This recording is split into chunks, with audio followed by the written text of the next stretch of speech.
Então, como eu estava dizendo, o coroa que estava processando a gente perdeu na primeira instância, porque o juiz não considerou isso crime. Ele considerou uma molecagem, deu um esporro na gente e tudo mais e liberou. O coroa recorreu e aí o processo foi para a segunda instância, né? Quando o processo foi para a segunda instância, aí é que a coisa ficou realmente curiosa. Por quê? A Bianca, nossa advogada, ficou indignada com o coroa e ela começou a pesquisar e falar com gente e, enfim, tentar saber quem era esse cara e qual era a história desse piano. E a gente foi atrás de pesquisar isso. Nesse momento de pesquisa a respeito do piano, eu conversando com uma amiga minha, que tinha sido estudante do IFIX também, nesse mesmo lugar onde eu estudei, nos anos 60, ela é mãe de um grande amigo meu também. Eu conversando com ela, contei que a gente estava sendo processado por causa do piano, que a gente pegou no prédio da Avenida Passos, parará. E ela virou para mim e falou, cara, eu sei a história desse piano.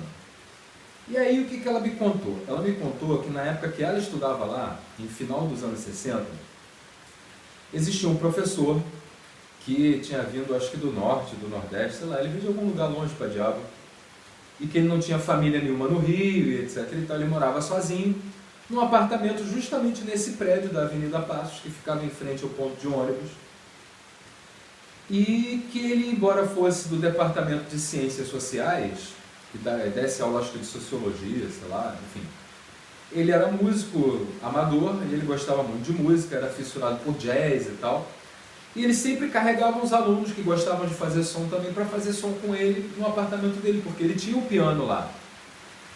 E aí o que aconteceu com esse camarada? Um dia ele já era bem velhinho, um dia ele morreu, como ele não tinha parente, não tinha ninguém, né, no Rio, demoraram, sei lá, 1 semana, 2 semanas para descobrir o cara morto dentro do apartamento dele. Como ele não tinha família para requerer a herança dele, tinha um sujeito que era zelador do prédio na época, que passou a mão no apartamento dele, passou a mão em todas as coisas dele, inclusive o piano, e ficou lá, na mão grande assim. E aí ele achava que aquele piano era um trambolho, que ficava ocupando espaço na sala dele, e aí ele resolveu desovar esse piano na portaria do prédio. Isso já, talvez, no início dos anos 80. E aí o que aconteceu? A gente ficou sabendo que esse coroa que estava processando a gente era justamente o coroa que passou a mão nas coisas desse professor do IFIX, que era do piano. A gente foi saber que esse professor, antes de morrer, ele tinha dito a um dos alunos que fazia som com ele, que ele gostaria muito que quando ele morresse, esse piano fosse doado para a universidade. Olha só que coisa, cara. E aí o coroa roubou tudo que ele tinha, passou a mão na herança dele toda e dispensou o piano na portaria. Então assim, quando eu vi esse piano, ele já devia estar lá há quase 2 décadas, para vocês terem noção. Bom, esse coroa oportunista resolveu processar a gente, foi parar na segunda instância, etc e tal. Isso rolou anos, né? A gente pegou o piano em 2000 e o fim do processo foi, sei lá, em 2007, 2008, uma coisa assim, acho que 2007. Quando o processo foi para na segunda instância, a gente não chegou nem a encontrar com o desembargador. A Bianca foi lá, a Bianca já tinha feito a prova da OAB, já estava podendo assinar o processo sozinha, e ela foi lá e ela disse que o desembargador deu um esporro nesse coroa, falou que ele era um aproveitador, um cretino, que, primeiro, ele não pôde provar que o piano era dele, porque de fato não era. Segundo, ele estava querendo se fazer, tirar vantagem em cima da gente, por conta de uma coisa que ele tinha jogado fora.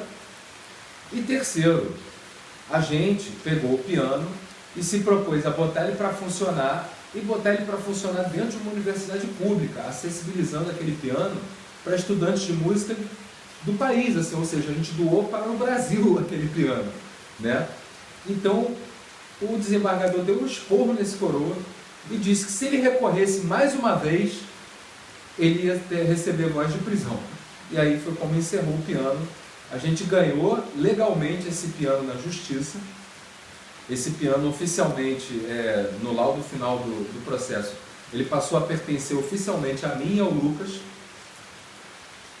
Só que, como eu disse, esse processo durou vários anos, né? Foram 7 anos aí, desde que a gente pegou o piano até o processo acabar. E durante esse tempo todo, o piano era a prova de um possível roubo. A polícia não quis tirar esse piano lá da universidade e a universidade não podia deixar ninguém chegar perto do piano, porque a gente não podia adulterar uma prova de um crime, um possível crime. E aí o que foi feito, né? Brasil, né? Uma universidade pública que está sucateada, a gente sabe bem como é, né? Esse piano foi retirado, enfiado numa salinha junto com um monte de entulho, embaixo da goteira do ar-condicionado, e a gente não podia nem chegar perto daquele piano. A gente, né, assim, a gente recebeu uma ameaça de que se a gente fosse, entrasse na sala onde estava o piano, ele ia expulsar a gente da universidade. Quando a gente pôde chegar perto do piano de novo, ele estava completamente destruído, ele já não tinha mais conserto. A parte de madeira que encapava ele estava absolutamente destruída, podre, comida por cupim. A máquina do piano estava toda destruída, cheia de ferrugem, com partes quebradas, ele cheio de entulho em volta. Ou seja, acabou que o destino daquele piano não foi outro além de se acabar no meio de um monte de entulho, abandonado, largado. Então, assim, a gente conseguiu vencer o processo na justiça, a gente ganhou o piano legalmente, mas a gente não conseguiu salvar o piano, e isso me frustra muito até hoje, sabe? Porque o que eu mais queria era ter conseguido salvar aquele piano, o que eu mais queria era que as pessoas pudessem produzir música com aquele piano, e infelizmente a gente não conseguiu isso. Mas, paciência, né? Pelo menos a gente tem hoje uma boa história para contar, e como eu falei lá no primeiro capítulo dessa história, isso se tornou uma lenda dentro da UFRJ, pelo menos ali dentro do Instituto de Filosofia e Ciências Sociais. Eu não sei como é que está hoje em dia, assim, né, porque as pessoas vão entrando e vão saindo, e eu não sei se hoje essa história é conhecida lá, mas assim, ela se tornou lendária. Tem um camarada que estudava com a gente lá na época, que me disse uma vez que tem uma foto da gente chegando na faculdade com esse piano. Cara, eu sempre quis ver essa foto, eu sempre quis ter essa foto. Eu nunca consegui. Não sei nem se ela ainda existe, se é que ela existiu algum dia. Mas eu espero que um dia essa foto apareça para provar que a gente fez isso, né? Eu tenho os documentos do processo guardados em algum lugar lá em casa. E eu acho que é uma boa história, né? Assim, eu acho que o que fica de aprendizado para isso aí é que eu não me arrependo, sabe? Eu faria tudo de novo. Como eu disse, meu único arrependimento é que a gente não conseguiu salvar o piano e não conseguiu disponibilizar ele para as pessoas fazerem música. Fora isso, faria tudo de novo. Quanta coisa a gente vê nesse país que está abandonada, que está se destruindo, as próprias universidades, os prédios públicos, um monte de prédios, né, privados também, de casas, de edifícios, e, enfim, que estão, inclusive edifícios históricos, que estão aí abandonados e se destruindo. E cara, para quê? Para servir ao interesse da especulação imobiliária, ao interesse de uns poucos aproveitadores e oportunistas? Sabe, eu sou a favor, completamente a favor, que esses bens sejam, vamos dizer assim, expropriados em nome do coletivo, sabe? Esses prédios abandonados têm que ser invadidos e têm que ser reformados e restaurados. E ali tem que se construir coisas que vão ser públicas, que vão servir a todos, porque também você não pode invadir uma coisa dessa para um objetivo privado, né? Eu não poderia pegar lá o piano para eu ganhar dinheiro, para vender o piano e fazer uma grana com isso, sabe? Isso eu acho errado. Mas eu pegar o piano para doar para uma universidade que dá aula de música, universidade pública, eu acho isso certo, sabe? Você invadir um prédio histórico que está caindo aos pedaços, conseguir um patrocínio, reformar ele, restaurar ele, transformar ele num centro cultural, transformar ele numa escola, num instituto público, uma coisa que vá ser acessível a toda a população. Cara, isso é muito bonito, sabe? Isso é consertar um pouquinho do estrago histórico que o nosso país tem, sabe? Da concentração de bens, né? A gente tem, sei lá, 1-2% da população que reúnem a grana, que é 50% da grana que se produz nesse país, sabe?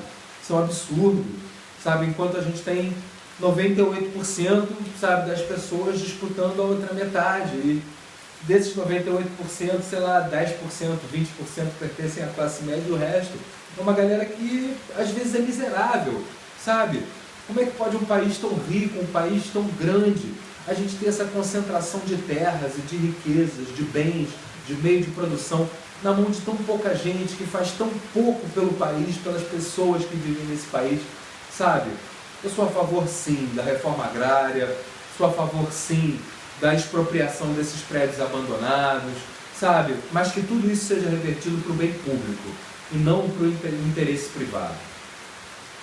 E acho que essa é a conclusão final da minha história. Então, para vocês verem, Léo Viramundo é esse sujeito que já foi João Vazio, que já foi só João também, e